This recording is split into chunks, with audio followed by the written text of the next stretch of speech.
Our reading for today is taken from Acts chapter 2, verses 1 to 21.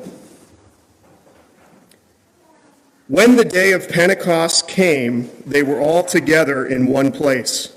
Suddenly, a sound like the blowing of a violent wind came from heaven and filled the whole house where they were sitting. They saw what seemed to be tongues of fire that separated and came to rest on each of them. All of them were filled with the Holy Spirit and began to speak in other tongues as the Spirit enabled them. Now there were staying in Jerusalem God-fearing Jews from every nation under heaven.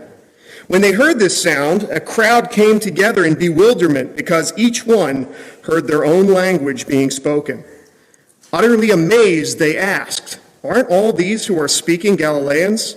Then how is it that each of us hears them in our native tongue?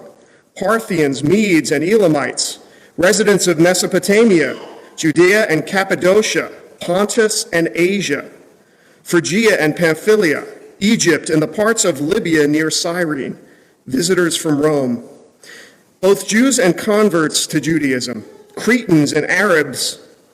We hear them declaring the wonders of God in our own tongues." Amazed and perplexed, they asked one another, "What does this mean?" Some, however, made fun of them and said, "They have had too much wine."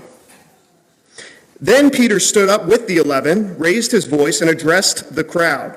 "Fellow Jews, and all of you who live in Jerusalem, let me explain this to you. Listen carefully to what I say.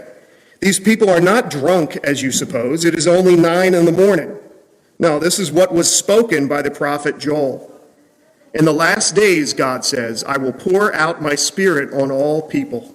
Your sons and daughters will prophesy. Your young men will see visions.